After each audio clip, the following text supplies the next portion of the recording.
বন্ধুরা, এই ব্যাপারে তো কারো সন্দেহ নেই যে রতন টাটার মতো বিলিনিয়ার মানুষ আজ দেশের পরিস্থিতিকে কন্ট্রোল করার জন্য প্রাণপণ চেষ্টা করছে। জনসন অ্যান্ড জনসন কোম্পানির সাথে মিলে ভ্যাকসিন বানানোর প্রক্রিয়াতেও সহযোগ দেওয়ার জন্য তৈরি হয়েছে। রতন টাটাজি এই করোনা মহামারীকে আটকানোর জন্য যেভাবে নিঃস্বার্থভাবে সাহায্যের হাত বাড়িয়ে দিয়েছে তা ভারতের সমস্ত কোটিপতিদের মিলিয়ে দেখলেও রতন টাটাজি নাম্বার 1 পজিশনে আছে। আজ এই জন্যই তো রতন টাটাজিকে ভারত রত্ন উপাধি দেওয়ার জন্য দাবি উঠেছে।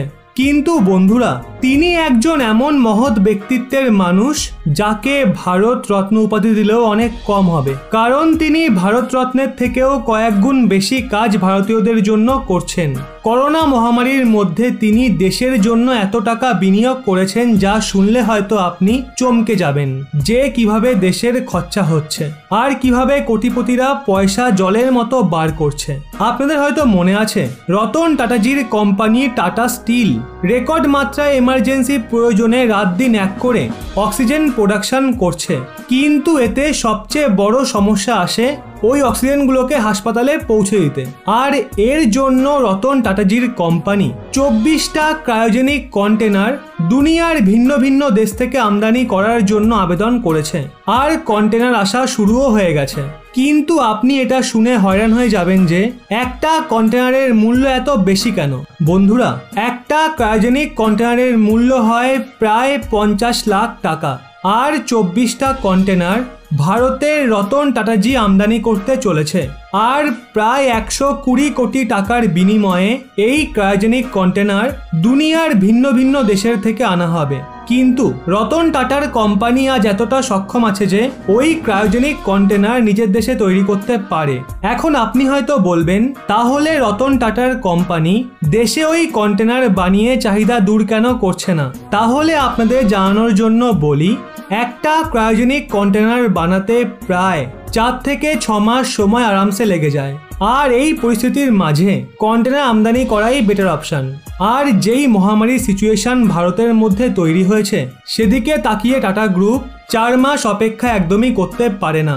কিন্তু রতন টাটাজির আরও এক পদক্ষেপ যা আজ সকল মানুষের মনে রতন টাটাজিকে জায়গা করে দিয়েছে তা হলো রতন টাটাজির অক্সিজেন প্রোডাকশনকে এত বেশি বাড়িয়ে দেওয়া। এইটুকু সময়ে রিলায়েন্স ইন্ডাস্ট্রিও এতটা প্রোডাকশন বাড়াতে পারেনি, কিন্তু আজ রতন টাটার কোম্পানি রেকর্ড স্তরে এমার্জেন্সি প্রয়োজনে রাত দিন এক করে অক্সিজেনের প্রোডাকশন করছে। প্রথমে শুনেছিলাম রতন টাটাজির কোম্পানি 300 টন অক্সিজেন প্রোডাকশন করছে, কিন্তু কাল খবর বেরিয়েছে যে 600 টন অক্সিজেনের প্রোডাকশন অলরেডি হয়ে গেছে। আর আজ রতন টাটার কোম্পানি 800 টন অক্সিজেন শুধুমাত্র একদিনেই বানাচ্ছে। রতন টাটাজি পুরো বিষয়টা এক্সিকিউট করছে আর নিজের প্রোডাকশনকে আরো বাড়ানোর জন্য সংকেত দিচ্ছে।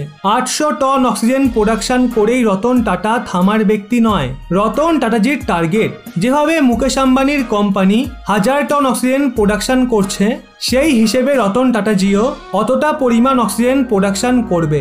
যদিও রতন টাটাজি সোশ্যাল রেসপন্সিবিলিটি এবং চ্যারিটির মামলায় নাম্বার 1 পজিশনে রয়েছে, আর আপনি এটা চোখ বন্ধ করে বলতে পারেন ভারতের বিল গেটস রতন টাটাজি। যদি বিল গেটসের সঙ্গে রতন টাটাজির তুলনা করা হয় তবে ভারতে রতন টাটাজির যে ইমেজ রয়েছে তা বিল গেটসের থেকে কয়েক গুণ বেশি। শুধু এটুকুই নয়, এরই সঙ্গে রতন টাটা চিকিৎসকদের এমার্জেন্সি যাতায়াতের জন্য স্পেশাল বিমানেরও আয়োজন করেছেন। আজ ভারতে রতন টাটাজির মতো ব্যক্তিত্ব আছে বলেই যে কোনো কঠিন পরিস্থিতি থেকে ভারত সহজেই বেরিয়ে আসতে পারে। আজ একথা বলতে কোনো দ্বিধা নেই যে রতন টাটাজি ভারতের এক অমূল্য সম্পদ। রতন টাটাজি নাকি মুকেশ আম্বানি, দুজনের মধ্যে আপনার কাকে বেশি পছন্দ অবশ্যই নিচে কমেন্টে জানান।